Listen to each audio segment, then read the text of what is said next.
नमस्कार मित्रों, मैं आपका कवि मित्र मोहन शास्त्री। हमारे कवियों ने कहा है कि विचार लो कि मरते हो, न मृत्यु से डरो कभी, मरो परंतु यो मरो की याद जो करें सभी। हुई न यूं सुमृत्यु तो वृथा जिए वृथा मरे, वही मनुष्य है कि जो मनुष्य के लिए मरे। आजकल इंसान सिर्फ और सिर्फ अपने विषय में सोच रहा है, लेकिन कुछ इंसान ऐसे भी हैं, कुछ लोग ऐसे भी हैं जो अपना तन मन से पूरी तरह से समाज सेवा में, समाज की नई पीढ़ी को उत्थान करने में लगे हुए हैं। आज हमारा आना हुआ है आदरणीय ऋतु मैडम, ऋतु अरोड़ा जी के पास, जो कि नन्ही उड़ान एक एनजीओ है, उसके माध्यम से छोटे छोटे नन्हे बच्चों को नई उड़ान दे रही हैं। ऋतु जी, आपका विचार मंथन यूट्यूब चैनल और विचार मंथन पेज पर हार्दिक अभिनंदन है। धन्यवाद सर। और मैं अरोड़ा जी के विषय में बताऊं तो आप वेल एजुकेटेड हैं और अब हाउसवाइफ के रूप में, सदगृहिणी के रूप में अपना परिवार का संचालन कर रही हैं और उनके साथ साथ नन्ही उड़ान को पूरी तरह से संभाल रही हैं, उड़ान दे रही हैं। तो ऋतु मैम, आप अपने बारे में थोड़ा बताएं, फिर हम इसके बारे में एनजीओ के बारे में बातचीत करेंगे। जी सर, मेरा नाम ऋतु अरोड़ा है और 2019 में नन्ही उड़ान से जुड़ने से पहले मैं बहुत ही सिंपल हाउस गृहिणी रही हूँ। अपना परिवार संभालना और अपनी दुनिया में थी, बहुत खुश थी मैं। और फिर इस दुनिया में एंट्री करी है। अब मैं पोस्ट ग्रेजुएट हूँ, चंडीगढ़ से पढ़ी हुई हूँ, फाइनेंस में पोस्ट ग्रेजुएट हूँ। और बट अपने शौक के कारण, मतलब अपने परिवार की रिक्वायरमेंट्स के कारण मैंने जॉब नहीं करी। बट शुरू से ही मन था कि मैं कुछ करूँ, मैं पढ़ाऊँ लोगों को, कुछ दे सकूं उनको, जो मैंने ग्रहण किया है। तो मुझे ये एक मौका मिला और मैंने इस तरीके से 2019 में नन्ही उड़ान को ज्वाइन किया। अच्छा, ये ज्वाइन जो करना नन्ही उड़ान एनजीओ को, जी सर, इसका कोई पीछे कुछ कोई मोटिवेशन रहा होगा, कोई उद्देश्य रहा होगा?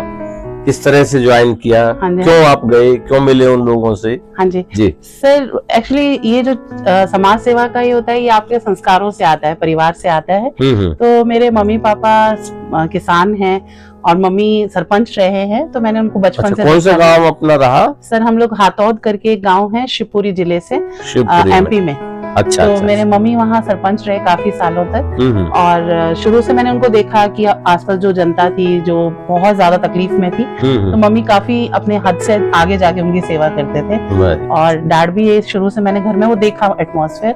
तो हॉस्टल में रही तो दोस्तों को लगता था कि कुछ अलग है इसके अंदर ना, तो बताते थे कि तू नॉर्मल जॉब नहीं करेगी, देख लेना। अच्छा। तो बट कभी मौका नहीं मिला उसको बाहर आने के लिए।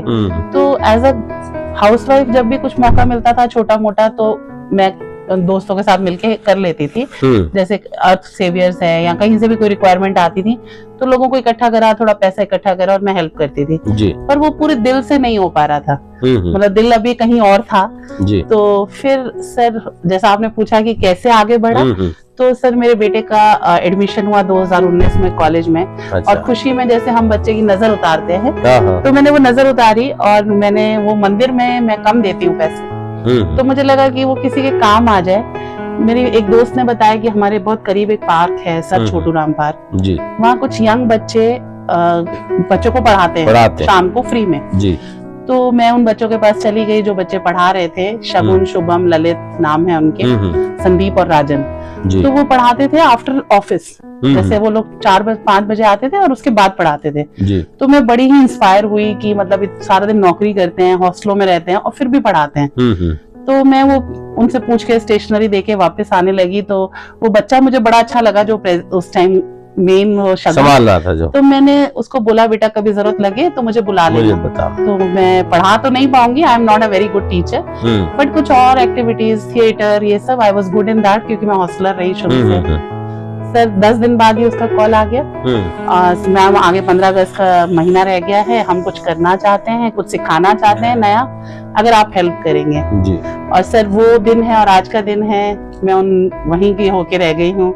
उसके बाद 2019 जुलाई के करीब हो गया है। हाँ जी हाँ जी। और साल से इसमें कौन कौन से क्षेत्रों में, कौन कौन से प्रकल्पों में आप काम कर रहे हैं और मोटो क्या है?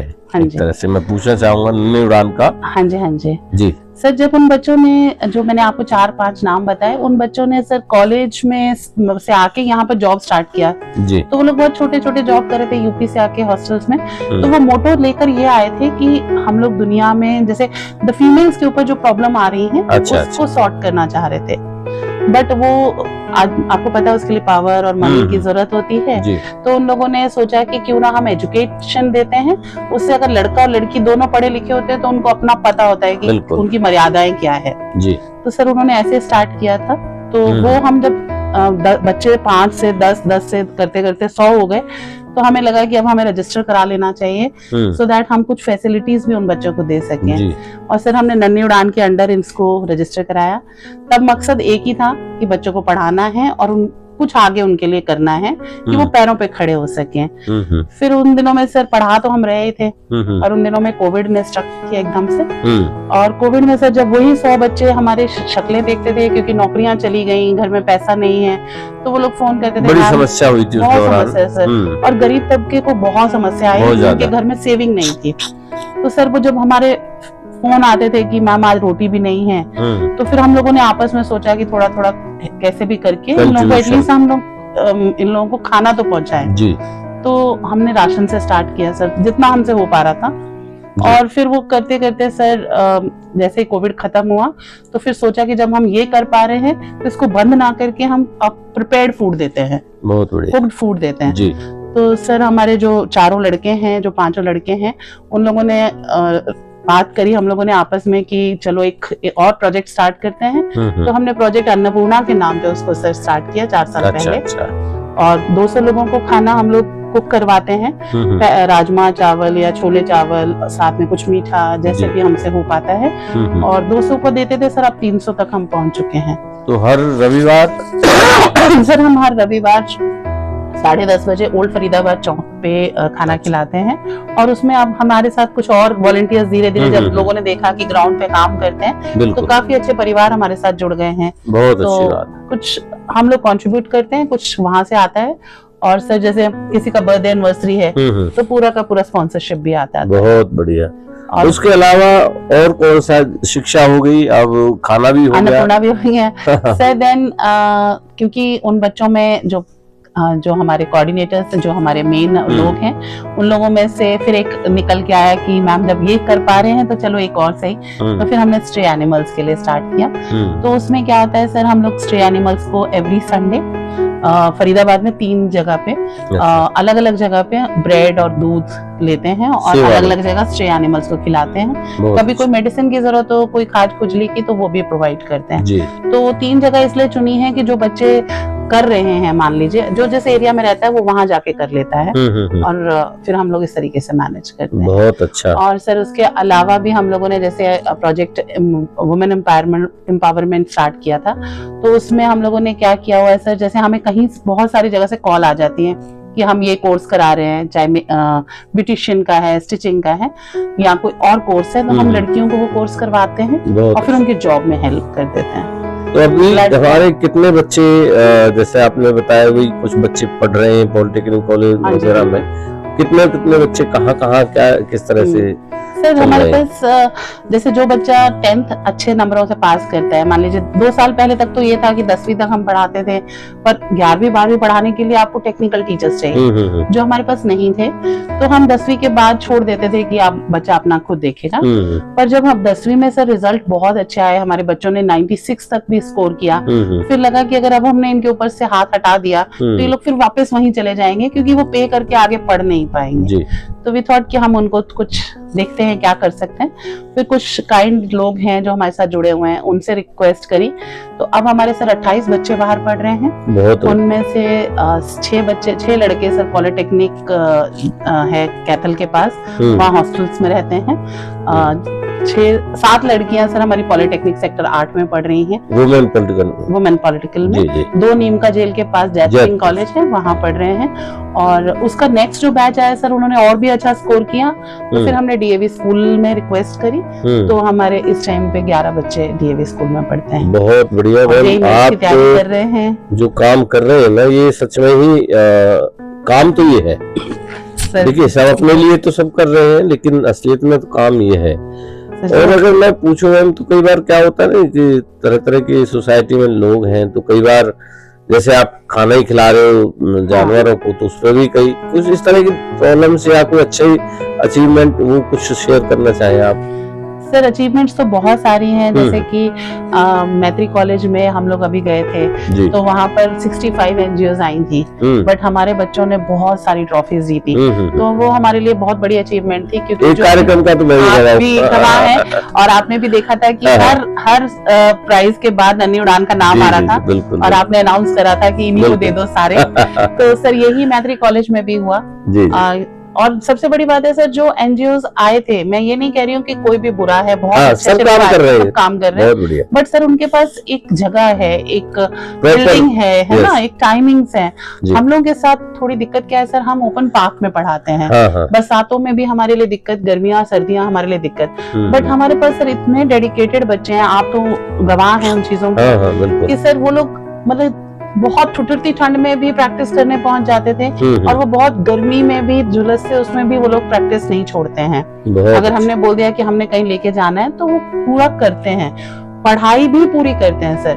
मतलब हमारा एक, मैं बहुत बड़ी, आपने अचीवमेंट की बात करी, हमारी एक गुड़िया है सर, उसने 97.8% मार्क्स लिए। Very good. ऐसे पार्क में, ऐसी स्थिति में पढ़कर सर, और ऐसे माहौल में पढ़कर एक बच्चे का 97.8% लाना बहुत बड़ी बात है। बढ़िया। और सर इस साल हमारा एक बच्चा है, उसने 10th में 100 में से 100 लाया, वो साइंस में। और सुपर 100 करके हरियाणा गवर्नमेंट का एक स्कीम है, आपको शायद पता होगा, उसमें बच्चों की आगे की एजुकेशन फ्री हो जाती है, तो वो बच्चा उसमें सेलेक्ट हुआ है, और वो आज हमारे कुरुक्षेत्र में है।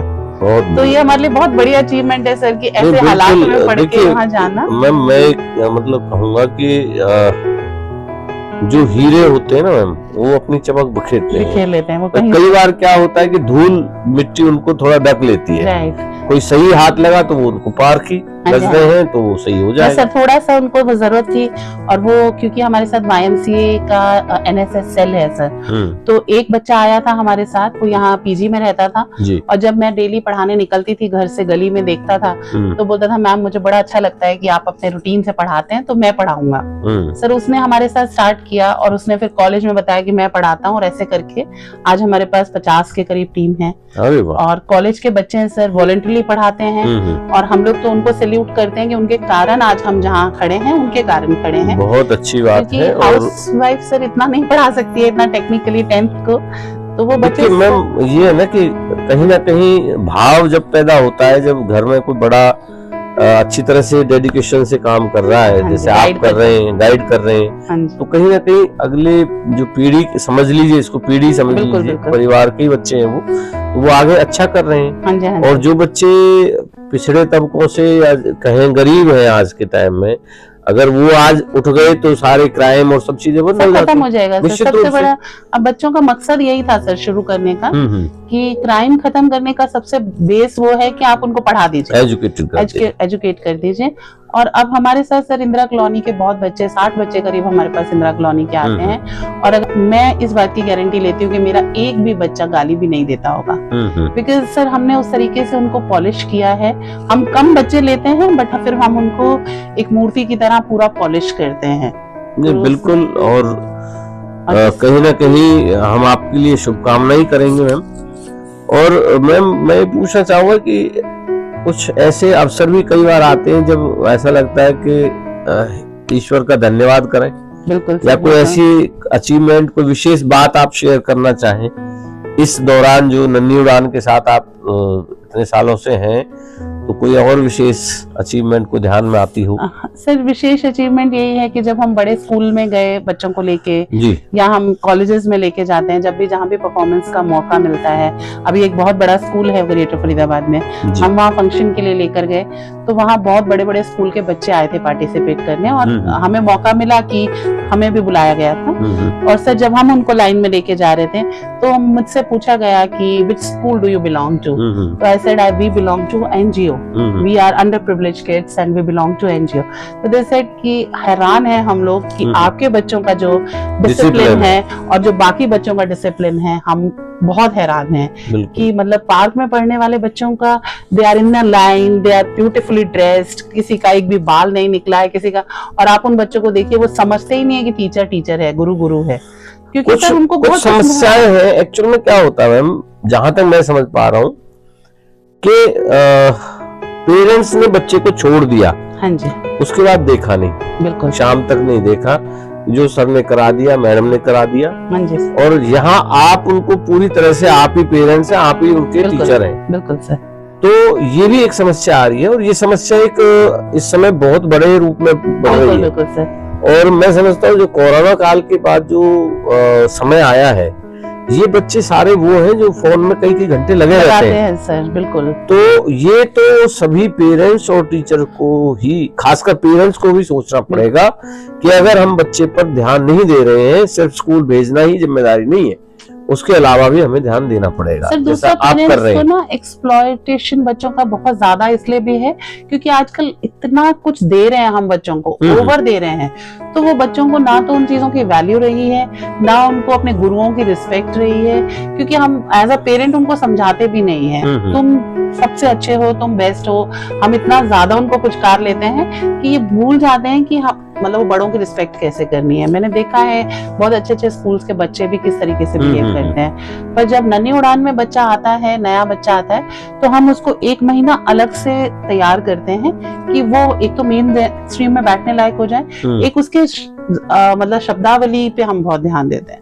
उसका बैठना, उसका कैसे ड्रेसिंग है, मतलब अगर आपने देखा होगा हमारे बच्चे आए थे, यंग लड़कियां भी थी, हम नहीं अलाउ करते कि वो बाल खुले छोड़ के जाएं या वो मेकअप करके जाएं या वो कोई ऐसी ड्रेस पहने या ओए करके बात करें।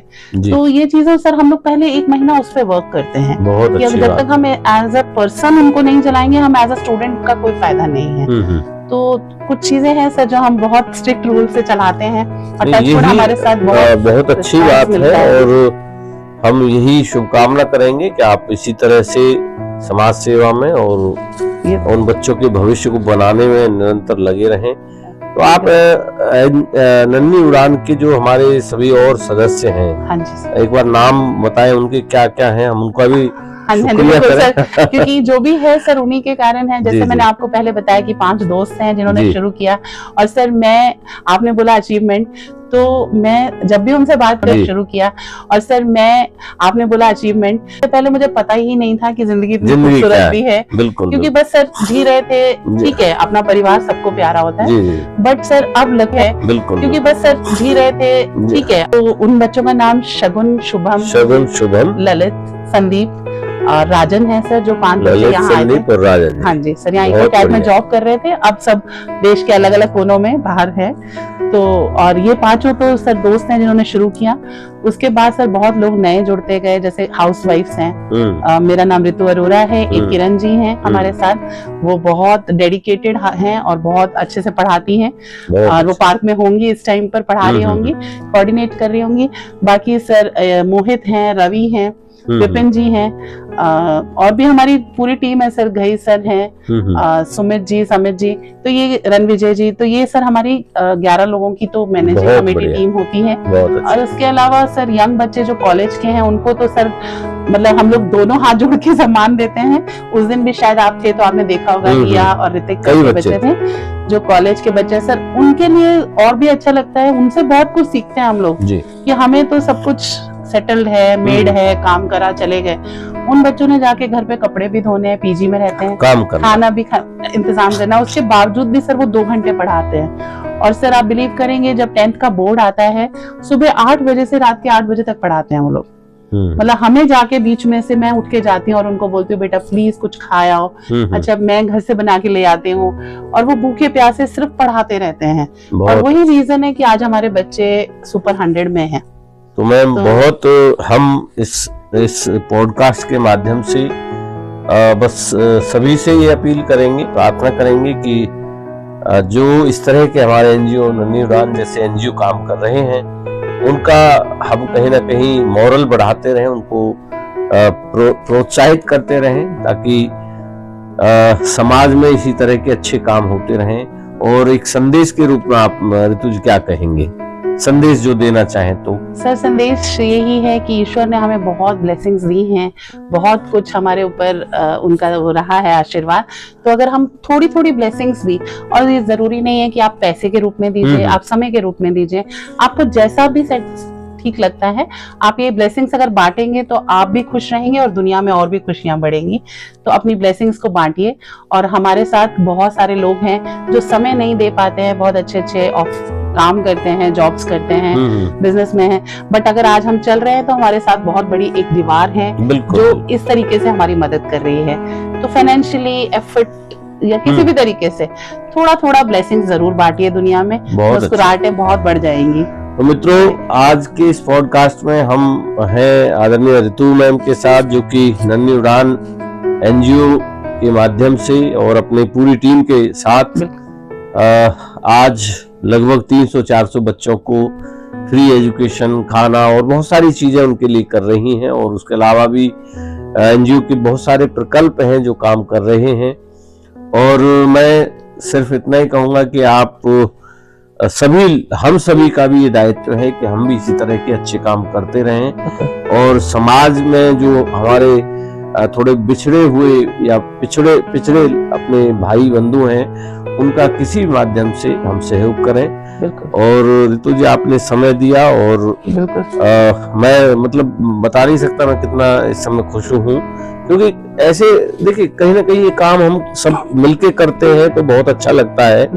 और मेरा भी प्रयास है मित्रों कि ऐसे अच्छे लोगों से जो जेन्युइन काम कर रहे हैं सभी को उनके विचारों से अवगत कराएं। और हो सकता है कि किसी की बात से आपको कुछ प्रेरणा मिले। और एक प्रार्थना ये भी कि आप विचार मंथन पेज को फॉलो करें, यूट्यूब चैनल को सब्सक्राइब करें। और सभी के लिए बहुत बहुत शुभकामनाएं। ऋतु जी आपका धन्यवाद। सर हमारी तरफ से आपका